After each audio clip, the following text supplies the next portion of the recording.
Esperar um pouquinho, bem-vindo quem vai chegando. Isabela, Cedro, Flávia Lira, Mônica, Luciano, olha o Acre aí. Parabéns, Acre, por hoje. Esperar aquele pouquinho. Tereza, Campinas. Liliane, olha Curitiba aí. Cedro, meu sobrinho, rei do café. Então, eu não vou esperar muito, porque como o vídeo fica gravado, a gente ganha tempo, né? E eu tenho esse hábito de encerrar um pouquinho antes, porque aí o IGTV me permite gravar. Pelo menos essa foi a dica que me deram. Então, gente, o papo de hoje, muita gente me pede, né, para falar isso, porque eu falo isso muito nos cursos. E isso é uma coisa, esses conceitos, né, karma, livre-arbítrio, ressonância e sincronicidade, né, que são como se fossem quatro pés da mesma mesa, são assuntos. Paulo Otomária, grande abraço. Jalina, querida, olha Campo Grande chegando. É, Eu falo muito disso, o primeiro dia do curso, onde eu falo sobre o embasamento filosófico, né, do curso de alinhamento energético. Eu bato muito nesse ponto, que é ponto de vista. Né?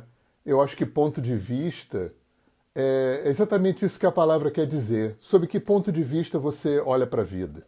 Sob que ponto de vista você olha para você, para as relações, para o outro, né? E eu acho que a gente está vivendo um tempo muito rico, onde a gente, de uns 20 anos para cá, eu acho que não muito mais do que isso, a gente vem conseguindo começar um processo que provavelmente vai ser profundo, vai ser longo, de desconstrução do pensamento cartesiano e mecanicista que embasou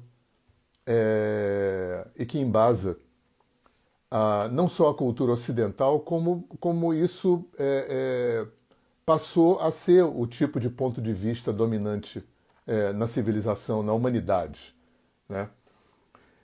E eu acho que essa entrada do último meio século para cá, do mundo oriental, né, e mais recentemente do mundo xamânico, e também a física quântica, eu acho que esse tripé é uma coisa importante, né, na cultura ocidental em relação a isso que a gente vai conversar, é o que tem possibilitado a gente poder se reapropriar de novo desses pontos de vista que essas culturas tão antigas tinham, os africanos, os índios, os orientais, e que a física quântica veio respaldar, veio corroborar, veio chancelar, né? E de alguma forma retraduzir isso para uma linguagem ocidental. Né? Eu acho bacana quando a ciência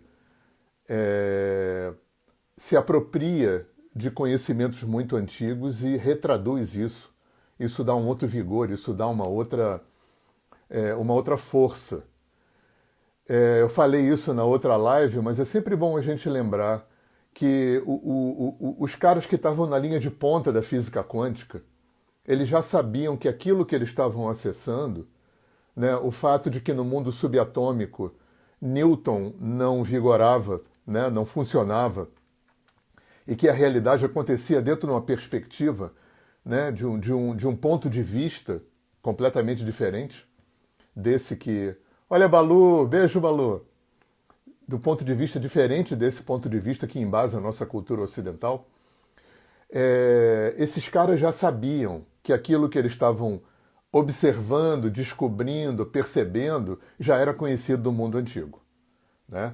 A gente pode... Eu falei do Capra, né? O Capra, quando escreve o tal da física, né, que foi um boom, acho que foi o primeiro cara assim, da nossa cultura, na nossa cultura, que fez essa ponte, que começou a fazer essa ponte. Né? Hoje tem o Amit Goswami, tem o Deepak Chopra, tem o Ken Wilber, tem, né, o Bruce Lipton, tem uma galera, né, fazendo essa ponte Oriente Física Quântica. né? E é lindo, tem um livro do Capra que é meio autobiográfico, ele vai entrevistar o Dr. Heisenberg, que é dessa primeira turma da física quântica. E o Dr. Heisenberg, que inclusive escreveu um livro chamado Física e Filosofia, ele ia para a Índia. Ele fazia yoga, ele meditava. O Niels Bohr, que era um outro cara dessa linha de ponta, né, da primeira geração da física quântica, da mecânica quântica, ele nas horas vagas ele dava conferências sobre os Vedas. E o Heisenberg fala isso para o Capra, né, que eles tinham essa consciência, né, eles tinham essa percepção, eles desconfiavam, né, que aquilo que eles estavam percebendo já tinha sido percebido dentro de outro paradigma, de outro olhar, né? Esses conhecimentos todos que vêm da África, que vêm da Índia, que vêm da China, que vêm dos índios, né? Na grande parte desse conhecimento veio dentro de uma embalagem religiosa, mística, esotérica, porque essa era a linguagem, né? O que a nossa cultura está fazendo, né? Eu acho que isso mais para frente isso vai ter uma cara bastante nova, esse encontro, né? Essa possibilidade de você poder lidar com esses conceitos, conceitos que foram, durante milênios, propriedade, vamos colocar assim, do mundo religioso, hoje a gente pode dessobrenaturalizar, né? Eu gosto muito de falar isso. Para mim, o sobrenatural já foi. Para mim, tudo é natural. Para mim, reencarnação, percepção extrasensorial, vida depois da morte, né? Toda essa temática que até muito pouco tempo estava restrita ao mundo religioso, né? Ao espiritismo, ao umbanda, ao candomblé, às religiões orientais, essa coisa toda, hoje a gente já pode começar a poder transitar nesses assuntos fora do ambiente religioso. Então, eu acho que esse encontro da ciência, né? A ciência também está a duras penas também amolecendo, quebrando. Eu estou lendo um livro agora que todo mundo que gosta disso devia ler, que é A Ciência Sem Dogma, do Sheldrake. O Sheldrake é um desses caras importantes nesse encontro, né? Nessa desmistificação do que era místico até então, né? E desse encontro desses assuntos transcendentais, sistêmicos, transpessoais, mediúnicos, né, que eram esotéricos e ocultistas e místicos, agora estão podendo ser desdobrados, né, observados, praticados, aprendidos, né, fora dessa ótica religiosa, né, dentro de uma ótica que a gente chama de transpessoal, de sistêmica. Então, quando a gente fala de karma e de livre-arbítrio, né? Eu queria começar por aí. É muito interessante quando uma cultura entra na outra, ela nunca entra inteira. Ela sempre entra meio fragmentada e grande parte dos conceitos, dos postulados, dos pressupostos, né? Dessas culturas que entram fragmentadas dentro de uma outra cultura, acabam se misturando com conceitos da cultura local e ganham outros significados, né? Com o karma foi assim. Talvez o Kardec tenha sido a primeira pessoa ocidental no mundo ocidental, porque a Blavatsky, mais ou menos na mesma época, né, talvez tenha sido a primeira pessoa que trouxe o Oriente para o Ocidente, mas dentro de um invólucro oriental. O Kardec não. Eu até nem sei, né? Eu já perguntei isso para alguns espíritas, eles não sabem se o Kardec chegou a ter algum conhecimento, alguma entrada no mundo oriental, mas o fato é que ele trouxe a lei de causa e efeito aqui para o Ocidente e não chamou de karma. Agora, quando esse conceito entra no Ocidente, através do Espiritismo, ele entra de uma forma cartesiana, né? E vira uma lei do bateu-levou. Dentro do kardecismo, a lei do karma é meio uma lei bateu-levou, né? Porque o kardecismo, até onde eu não sou espírita, né? Eu li Kardec, mas até onde eu percebi, não é um caminho, vamos dizer assim, não é uma escola que entrou nesse paradigma holístico, que entrou nesse paradigma sistêmico, né? Então, a lei de causa e efeito fica ali dentro, meio dentro dessa perspectiva da lei do bateu-levou. Quando a gente aprende livre-arbítrio, a gente também aprende livre-arbítrio dentro de um sistema muito cartesiano. Quando eu gostava ainda de polemizar, né, enfim, eu já cheguei a perguntar para alguns padres e pastores, né, aquela pergunta clássica que criança faz para a mãe: se Deus é tão bom, por que o mundo é assim? Por que tem maldade? Né? Tem tanta coisa feia e ruim, se Deus é tão bom. Aí as pessoas vão responder, eu já ouvi padre e pastor responder para mim, que Deus é muito bom, é perfeito, fez tudo perfeito, mas deu livre-arbítrio para o homem, e o homem fez essa eca, né, toda. E aí minha reflexão, minha pergunta que eu devolvi era a seguinte: bom, Deus não é onisciente, onipresente, onipotente? Claro, o padre e o pastor vai responder que é, porque a gente aprendeu isso é um dogma. Deus é onisciente, onipotente e onipresente. Então, se Deus é onisciente, ele deu para o homem um poder tão grande que nem ele, Deus onisciente, sabe o que o homem vai fazer. Outra possibilidade: a criação é um grande jogo de cartas marcadas. Porque se Deus é onisciente, ele, ao fabricar, sei lá como é que se dá esse processo, mas ele, ao fabricar as almas, ele já sabe quem vai para o céu e para o inferno. Ele não é onisciente, ele não é onipresente e onipotente. Então, cada vez que ele, né, injeta uma alma num feto, ele já sabe: esse vai para o céu, esse vai para o inferno, esse vai para o céu, esse vai para o inferno. Essas duas possibilidades são bastante infantis, né? São bem filosoficamente nada consistentes, nada sofisticadas, né? Conteúdo quase bobo, né? Se Deus é onisciente, então como é que ele ia dar para o homem o poder de fazer alguma coisa que nem ele sabe o que o homem ia fazer? Então ele não é onisciente. Ou então tudo isso é uma grande brincadeira, Deus fica brincando de jogar dados, né? O Einstein falou isso em relação à física quântica, né? Em relação na minha opinião, a pouca compreensão que ele teve da física quântica, quando ele dizia que Deus não joga dados. Então, Deus joga dado?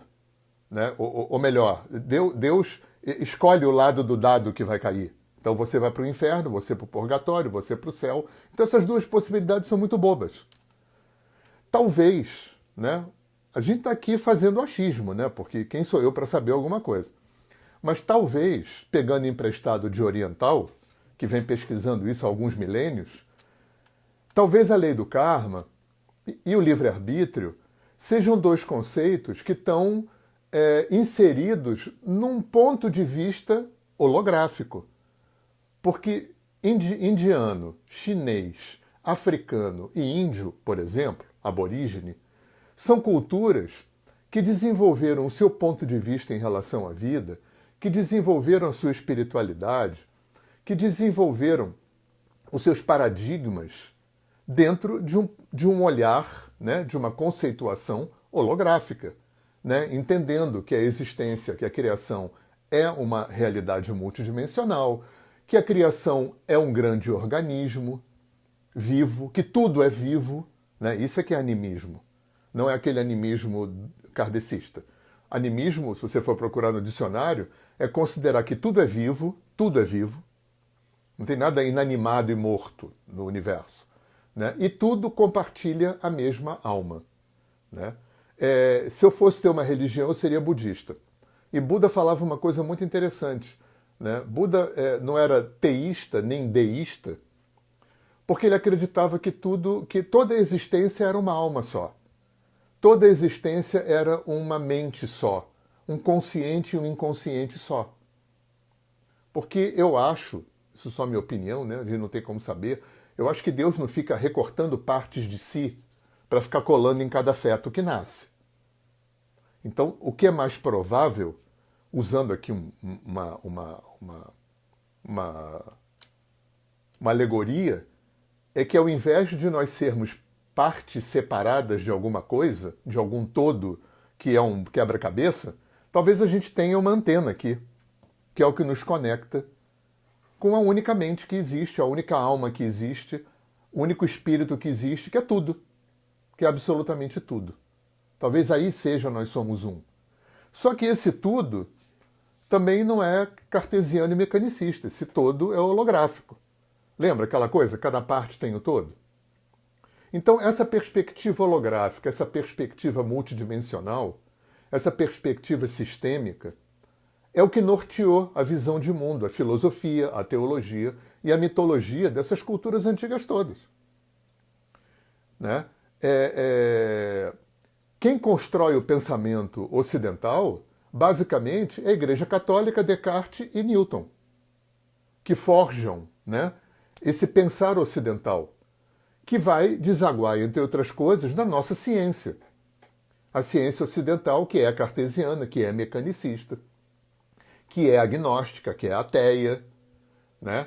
É legal, porque esse livro do Sheldrake está exatamente falando disso. Né? E outros livros de outros caras também falam desse tema. Né? A necessidade que a ciência tem. Né? E eu acho que a física quântica está puxando isso da ciência, né? Está expandindo isso na ciência. Transformar o ponto de vista que a ciência tem, né, cartesiano e mecanicista, numa visão de mundo, num ponto de vista holístico, num ponto de vista multidimensional, que é assim que a existência funciona. Então, quando eu penso em karma, eu não penso numa lei do bateu-levou. Eu penso numa lei de causa e efeito aplicada a um conceito de criação holográfico e multidimensional. Talvez não seja bateu-levou. Então porque eu matei você na vida passada, a gente na próxima encarnação, eu vou ser morto por você para poder resolver esse imbróglio. Gente, Paulo de Tarso matou cristão pra caramba. Se fosse lei do bateu-levou, ele tinha que estar reencarnando até hoje para poder saldar aquela história toda. Mas não, ele viu Jesus e virou São Paulo. São Francisco era boêmio, mulherengo, tomava todas, fazia, né? Ia para as baladas, né? Balada de 1200 e pouco, né? Não era como hoje. Aí tem uma febre de 40 dias, vira São Francisco. Então talvez a coisa não seja linear desse jeito, como a gente aprendeu a lei do karma. Além do mais, tem um fato. A lei do karma, quando veio para o Ocidente, ela veio com uma conotação ruim, de coisa ruim. Percebe? As pessoas falam assim, poxa, a pessoa foi traída pelo marido, que karma, hein? Poxa, a pessoa foi atropelada, poxa, que karma. Nossa, o filho da pessoa tá viciado em drogas, que karma. Ninguém fala, a pessoa ganhou na cena sozinha, que karma, hein? Poxa, a pessoa encontrou o grande amor da vida dela, que karma, ninguém fala. Porque além da lei de causa e efeito ter vindo de uma forma mecanicista e cartesiana para a nossa cultura, ainda ganhou esse peso de coisa ruim. Karma passou a ser um castigo, uma coisa ruim. Na verdade, não é.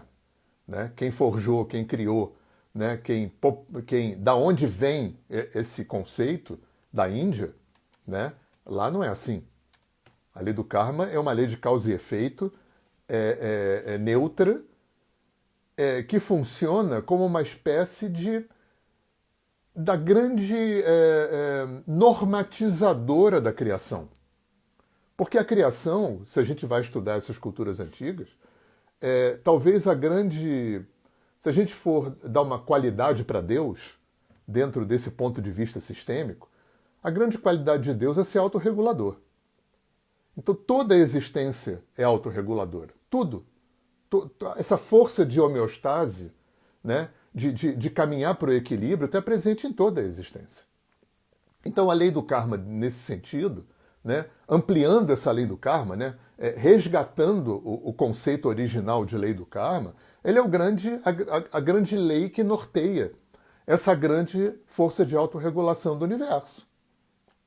Por isso que eu, pessoalmente, né, aí é uma ideia minha, né, o trigueirinho que me desculpe, mas eu não acredito em forças involutivas. Eu não acredito em nenhuma força no universo, nem dentro de mim, nem fora de mim, nem em lugar nenhum, que esteja se opondo.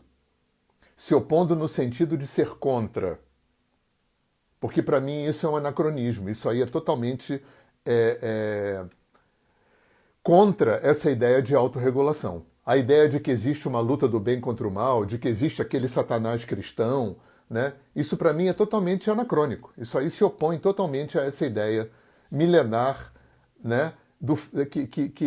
Que reza que todo o universo está em expansão, absolutamente toda a criação trabalha para a sua expansão. O que eu acho é que existe forças que se opõem não contra a evolução, não contra o bem, não contra a luz, mas como forças de obstáculo, como forças de resistência, como forças de teste, provas, exercícios, que são absolutamente necessários para a gente crescer. Quando a gente estuda a mitologia hindu, a posição de Satanás na mitologia hindu, do que seria Satanás, né? Do demônio, dos demônios, né? É muito interessante. Porque na teologia e na mitologia hindu, o demônio não funciona como uma força que se opõe a Deus. O demônio funciona como uma força que trabalha com Deus. Né? Porque esse movimento de autorregulação, e o Capra fala muito isso, né? Todo mundo fala da regulação, mas não fala da desregulação. Então, o sistema, quando está desregulado, a gente aprende isso em constelação, né? Quando dar e receber, por exemplo, né? Se desequilibram, quando você dá mais do que recebe ou recebe mais do que dá, o sistema descompensa, aí vem uma força autorreguladora que trabalha para o sistema compensar de novo. E quando o sistema compensa de novo, tem uma força que descompensa de novo, que é para poder ter movimento. Lembra daquele conceito oriental que é basilar, assim, que talvez seja a espinha dorsal do conhecimento oriental e também africano, indígena, enfim, que é a impermanência. Então, se tudo, absolutamente toda a criação é impermanente, isso quer dizer o quê? Que está em movimento. Então, é esse movimento. Então, a gente poderia dizer que o bem, né, pegando uma ideia maniqueísta, né, que o bem é a força que regula. O mal é a força que desregula. O bem regula, o mal desregula. Não existe uma coisa contra. Né? A função do mal não é vencer o bem, é se tornar bem. A função da sombra não é apagar a luz, é se tornar luz. Isso acontece assim, eternamente, sei lá. Né? O universo todo está nesse movimento de regulação, desregulação. Regulação porque é assim que é a impermanência e que é a expansão de todo o universo, né? Inclusive físico. Né? Todo o universo está em expansão. As galáxias estão se afastando, né? O movimento todo no universo está em expansão dentro dessa perspectiva autorreguladora. Então a lei do karma, me parece, é essa força que regula, né? É o braço de Deus que opera gerenciando essa grande força de autorregulação que norteia a evolução da criação, o movimento evolutivo da criação. Livre-arbítrio, eu me lembro de um programa na Discovery ou na National Geographic, se eu não me engano, que era sobre a Amazônia, alguma coisa indígena, no Brasil, eu acho. Em algum momento, eu não sei se tinha alguma história de inseto no meio, mas em algum momento tinha uma teia gigante. E o repórter e um índio mostrando aquela teia, uma aranha que faz uma teia gigante, uma teia de 3 metros, 4 metros. E o índio puxa um canto da teia. E a teia toda se move. Então, para mim, né, até onde eu penso que eu entendi o que é oriental, o que o xamanismo quer dizer com livre-arbítrio, é que o meu livre-arbítrio está profundamente tecido, entretecido, com todos os livres-arbítrios de toda a criação. Tudo não é um.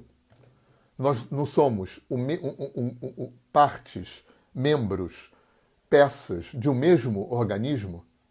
Então, como é que a gente ia ter um poder tão autônomo de livre-arbítrio? Como é que a gente poderia ter tamanha ser tão destacado, né, tão individual, tão singular a esse ponto, né, de ter o poder de fazer alguma coisa que Deus não sabe que eu vou fazer,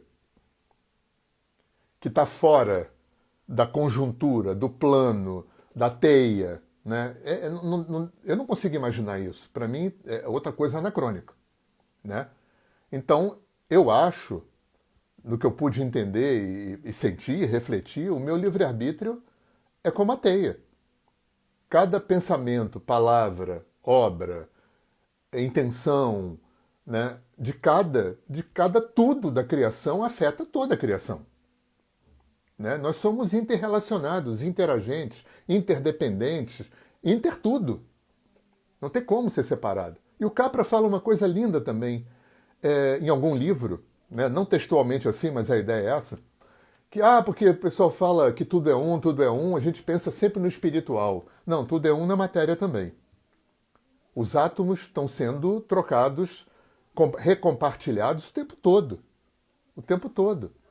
Eu, quando saí aqui do meu escritório, depois da live, a minha estrutura física já não é a mesma que entrou. Porque eu estou trocando átomos com a mesa, com o notebook, com o celular, com o fone, com os livros, com os cadernos, com os violões que estão aqui atrás. O mundo material também é um. E está em movimento. Então, se tudo é um e está em movimento, né, talvez a nossa individualidade, essa singularidade que foi tão superdimensionada, né, pela cultura ocidental, talvez ela não seja tanto assim. Por isso tem esse conceito oriental de Maya. Né? Maya não é ilusão. Ilusão é outra palavra em sânscrito. Ilusão é mitya, é outra palavra. A ilusão é algo que não é. E Maya não é algo que não é. É algo que é e não é, simultaneamente. Né? A gente não está querendo aprender a pensar holograficamente, multidimensionalmente. E eu me lembro do meu querido Alex Faust, que dizia que a gente tem que aprender a trocar o ou pelo e. Não é ou, é e. Então, a minha singularidade ela é simultaneamente real e irreal. Sob o ponto de vista da relatividade, dessa dualidade que eu experimento por meus 5 sentidos e a minha mente racional, que é 0,00% de quem eu sou, porque tem um inconsciente gigante, mas esse mundo que eu acesso através da minha mente, dos meus sentidos, esse mundo percebido por mim, claro que ele é real. Claro que ele é real. Ele é real sob esse ponto de vista da dualidade na qual a minha mente, a minha consciência está inserida. Eu estou naufragado, né, nessa perspectiva de realidade dual. Então, nessa perspectiva de realidade dual, né, que os chineses chamam de yin e yang, isso é Maya. Sob o ponto de vista da dualidade, eu sou um ser individual e tudo é separado de mim. Sob o ponto de vista da unidade, não. Tem uma coisa que os chineses falam que é muito interessante. Existem 2 realidades acontecendo nesse momento. A realidade e a realidade que eu experimento. Porque a realidade que cada um de nós experimenta é uma realidade forjada por nós. Quem constrói a minha realidade sou eu. Em função de quê? Em função de memórias. Memórias que eu trago de vidas passadas, memórias que eu trago da minha ancestralidade, memórias que eu trago de tudo que eu vivi nessa vida. Isso é o que forja a realidade que eu vivo. Por isso que a física quântica fala que o fora é um produto do dentro. E o único jeito de mudar o fora é mudar dentro.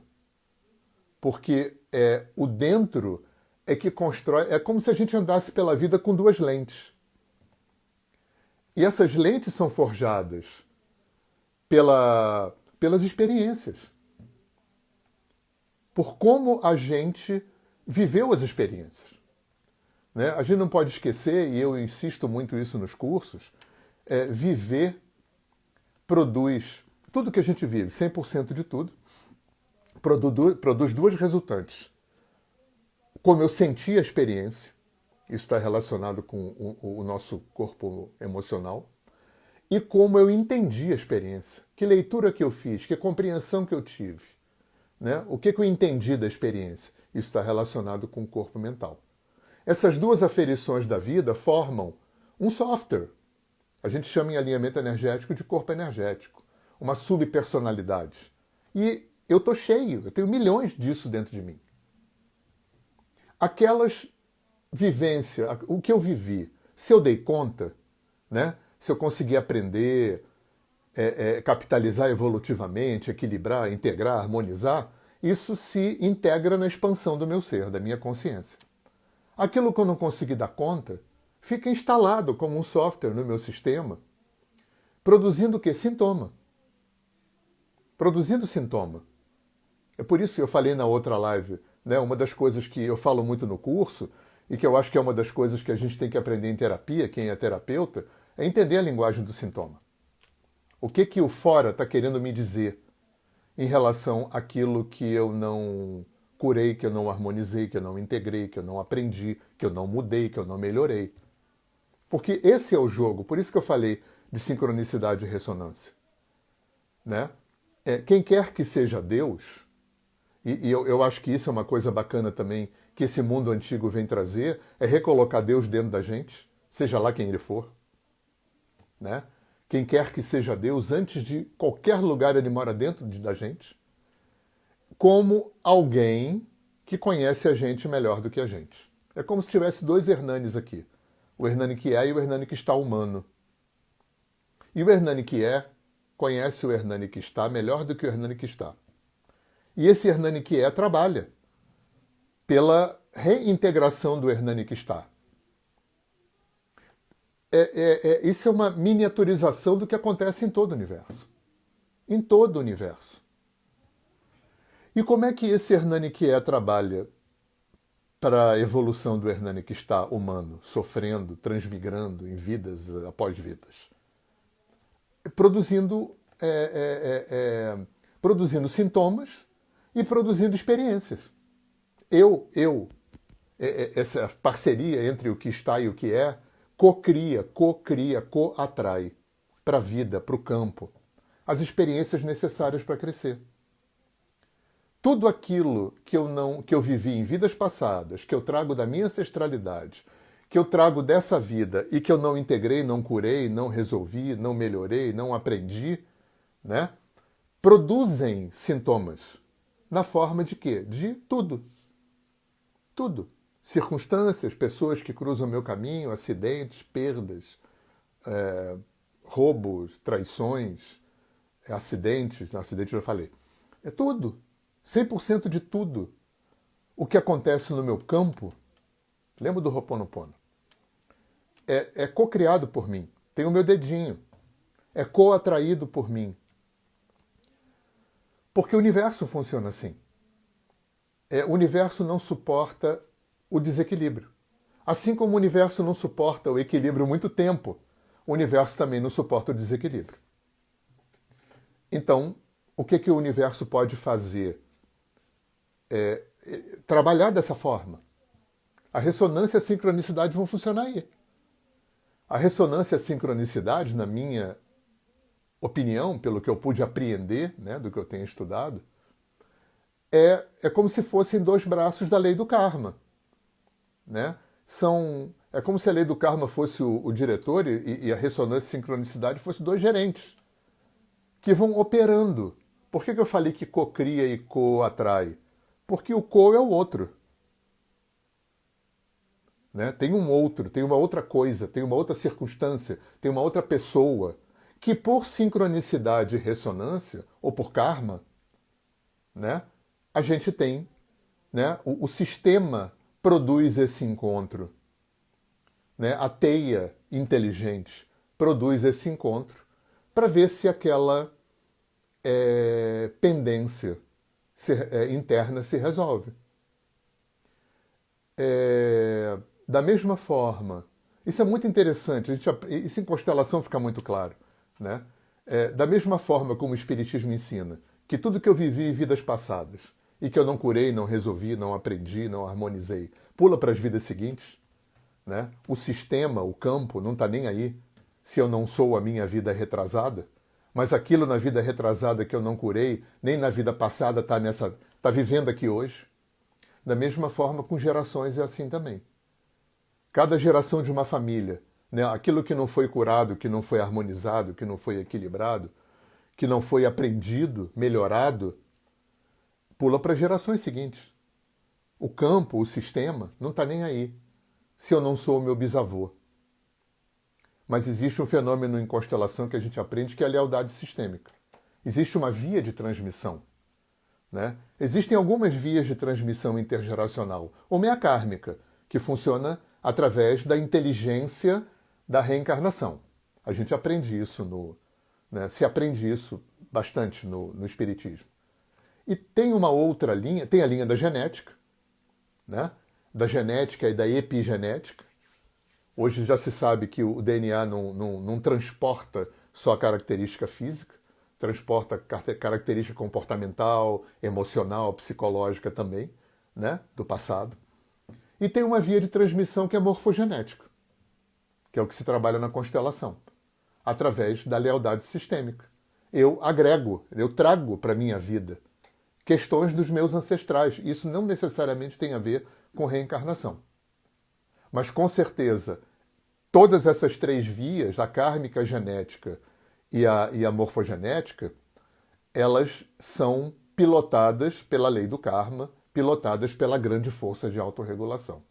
Tudo que não foi curado, equilibrado, capitalizado evolutivamente, integrado no sistema, está vivendo aqui hoje. Por isso que o cérebro não reconhece, não opera diferenciando passado de presente.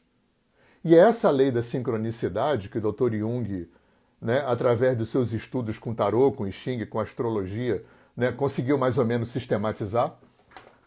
É através desse encontro sincrônico e ressonante, né, porque a ressonância é a grande lei magnética da similaridade.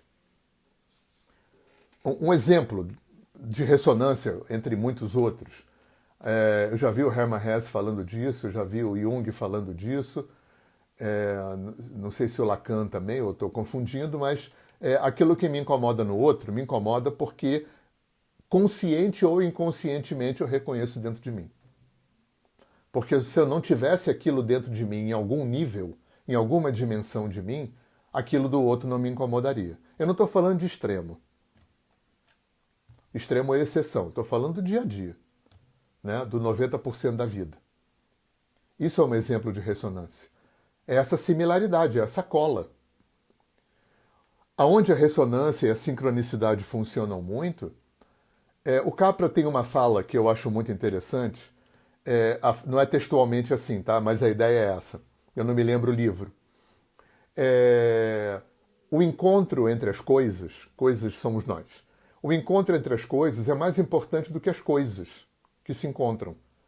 Porque as coisas precisam se encontrar, se relacionar, para descobrirem que não são coisas, que são um. Isso é lindo. Qual seria o âmago dessa ideia? É o inconsciente. Lembra que a gente tem 90 e muitos de inconscientes. Eu não estou me atendo aqui ao inconsciente freudiano, não. Eu estou me atendo aqui a tudo que não é consciente. Aquilo que vem de vidas passadas, aquilo que vem das gerações passadas, aquilo que vem dessa vida, que tem um monte de coisa que eu não lembro, né? Barriga da minha mãe, primeira infância, tem um monte de coisa que eu não lembro, que eu vivi nessa vida e não lembro.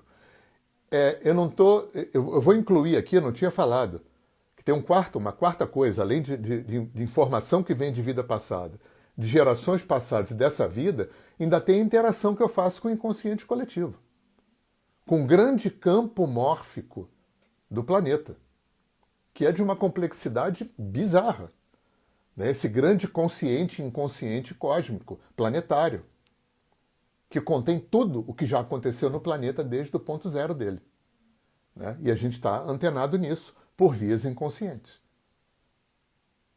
Então, se a maior parte daquilo que me produz sofrimento e limitação vive nesse lugar inconsciente, produzindo sintoma, né? Vamos lembrar do sintoma, é muito importante, porque o sintoma é uma tentativa do sistema de me apontar o que é que eu não curei dentro de mim. E aí o que eu não curei dentro de mim fica produzindo sintoma. É lindo isso. Por isso meu querido Alex Faust ficava desenhando um 8 aqui, do infinito. Ele fazia muito esse gesto. Ele falava, o fora é um produto do dentro. Tudo que está em desequilíbrio no dentro cria sintoma fora. Cocria situações fora na tentativa de me acordar para curar aquilo dentro de mim. Acontece que a gente vive a cultura da culpa. A gente vive a cultura cartesiana e mecanicista da culpa e da vítima, do pecado, né? Que fica prendendo a gente no lugar que não resolve essa questão. Eu estava falando aqui dos encontros, né? Da frase do Capra. Então, se eu tenho um inconsciente abarrotado de pendências, uma das formas, né? Talvez uma das mais eficientes formas que o sistema tem de trazer material inconsciente para fora, porque esse é o grande lance. Né? Isso já era percebido há 5, 10 mil anos atrás por esses povos antigos, que a maior parte de mim é inconsciente. Né? E você vê que as culturas todas desenvolveram técnicas, métodos, escolas, religiões, filosofias, psicologias, né? No frigir dos ovos, para entrar em contato com esse inconsciente, para poder acessar e trabalhar aquilo que está lá dentro. Yoga, meditação. Meditação, então, todo mundo deveria, na minha opinião, meditação deveria ser ensinada na escola. A criança chega na pré-adolescência, né, começa a entrar na puberdade, já é hora de meditar, de fazer yoga. Para quê? Porque a meditação é uma forma homeopática, né, que é para ser feita ao longo da vida toda, com uma periodicidade diária.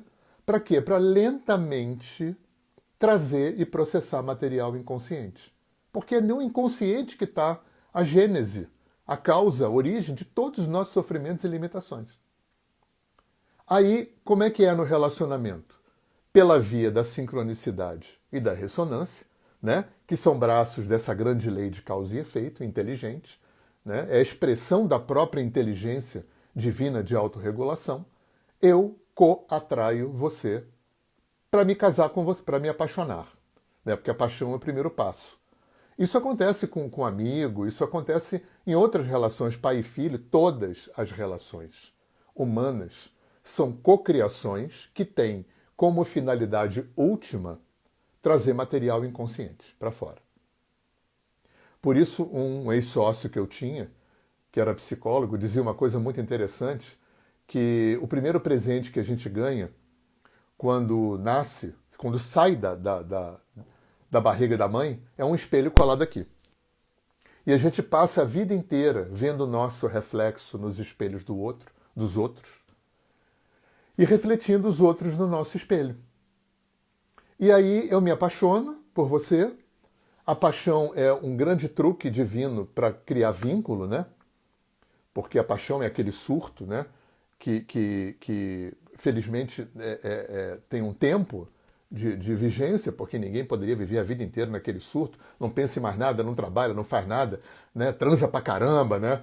E é maravilhoso, porque aí você mostra o teu melhor. Que se você mostrasse logo a tua sombra, não namorava ninguém.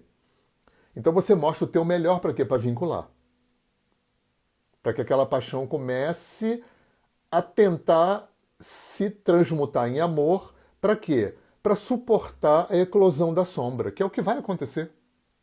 É o que vai acontecer. Só que como a gente não sabe o que fazer com isso, a gente se separa.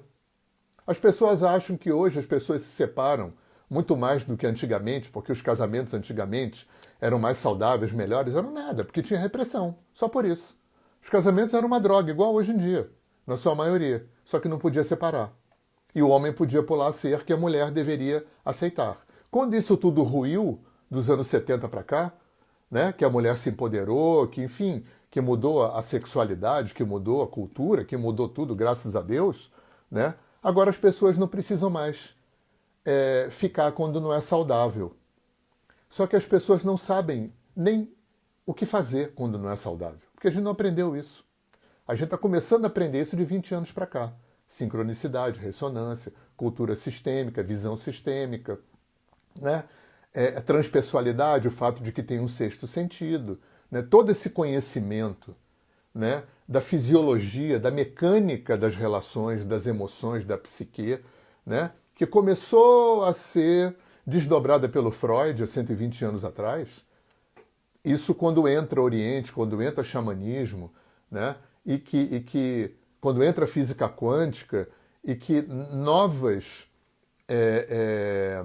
concepções de terapia começam a aparecer a partir da integração da psicologia, né? E da espiritualidade com o conhecimento todo dessas culturas, a gente começa a aprender uma nova linguagem. Ressonância faz parte desse aprendizado dessa nova linguagem. Sincronicidade faz parte desse aprendizado. Aliás, aquele filme, aquele livro, Profecia Celestina, fala muito disso. Né? É um filme bacana, um livro bacana. E aí eu co-atraio você, eu co-crio com você esse relacionamento para a gente casar, ou para a gente ser pai e filho, ou para a gente ser patrão e empregado, ou para a gente ser amigo, né? Porque existe uma inteligência subjacente que a gente não entende, que a gente não sabe. Talvez quando a gente morrer a gente saiba, a gente descubra, né? As razões, os bastidores kármicos disso tudo, mas o fato é que foi necessário a gente se encontrar nesse momento para resolver pendências kármicas, sistêmicas, né? E principalmente para que esse jogo de espelhos pudessem trazer material inconsciente para fora, porque esse é a grande razão de tudo isso. Se Deus, seja lá quem ele for, né, me fez com 90 e muitos por cento de inconsciente, né, eu acesso de mim uma fração minúscula de quem eu sou com os meus 5 sentidos e com a minha mente racional. Então, eu carrego comigo uma dimensão absolutamente gigante, inimaginável, imensurável. Mas o fato é que, trazendo aqui para o nível humano, né, do que me interessa aqui, né, como é que eu me curo? Como é que eu paro de sofrer? Como é que eu resolvo as minhas pendências que me limitam, que me sabotam, que me travam na vida? A minha prosperidade, a minha vida pessoal, a minha vida afetiva. Onde é que isso começa? Onde é que isso mora? Nesse inconsciente. Então, terapia é uma coisa fundamental para isso. Eu, pessoalmente, acho que terapia, eu falei de meditação, para mim, terapia e meditação é uma coisa que todo mundo deveria fazer. Eu trabalho com gente há 25 anos e, honestamente, sem exagerar, gente, é claro que essa é minha aferição, isso não é uma verdade. Mas eu não consigo imaginar, quando eu penso em todo o meu universo social, profissional, né, eu não consigo imaginar uma pessoa que eu pudesse dizer, porra, essa pessoa não precisa de terapia. Essa pessoa está bem resolvida. Eu não conheço ninguém. Eu acho que eu só conheci pessoalmente uma pessoa, que era um Swami que atravessou a minha vida como um cometa, mas fora ele, que eu suponho que não precisasse, né, eu não conheço ninguém que prescinda de terapia. Então, terapia e meditação, eu acho que esse é o grande tripé que fomenta a eclosão desse material inconsciente, que é onde mora todo o nosso sofrimento. É meditação, terapia e relacionamento. Só que meditação é fácil aprender. Terapia, se você tem grana para pagar, ok. Você paga a terapia. Pagar a terapia é importante. E agora, relacionamento é muito mais complexo, porque nós somos absolutamente analfabetos disso. A gente ainda está no beabá, no pré-beabá. A gente ainda opera, na grande maior parte das vezes, com essa coisa da culpa e da vítima, da culpa e da vítima, da culpa e da vítima. Né? É como dizia aquele meu ex-sócio que eu citei agora há pouco. Você quer ter razão ou ser feliz? A gente quer ter razão. Porque se eu tenho autoestima tão baixa, eu tenho tão pouca valia, né? Se eu me sinto tão nada, imagina se nem razão eu tenho. E aí eu me separo. E aí o sistema faz com que eu cocrie uma outra relação, que vai trazer os mesmos desafios. Porque recorrência é uma das formas que o sistema usa para poder continuar operacionalizando o movimento dessa autorregulação interna. Enquanto eu não me curar, enquanto eu não limpar o meu inconsciente, enquanto eu não me apropriar de quem eu sou, o sistema vai continuar produzindo sintoma, vai continuar produzindo sinalizadores, vai continuar produzindo obstáculos, testes, provas, né, no meu campo. É por isso que eu não acredito no mal. Isso não quer dizer que não tenham as trevas, não quer dizer que não tenham os seres trevosos, né? Tem trevas, tem seres trevosos poderosíssimos, mas, na minha opinião, todos trabalhando para o bem. Todos trabalhando direto ou indiretamente para toda a criação. E toda a criação trabalha para a sua expansão. 100% de toda a criação trabalha para a sua expansão. Então, gente, eu vou encerrar por aqui, né? Porque eu quero deixar gravada a live.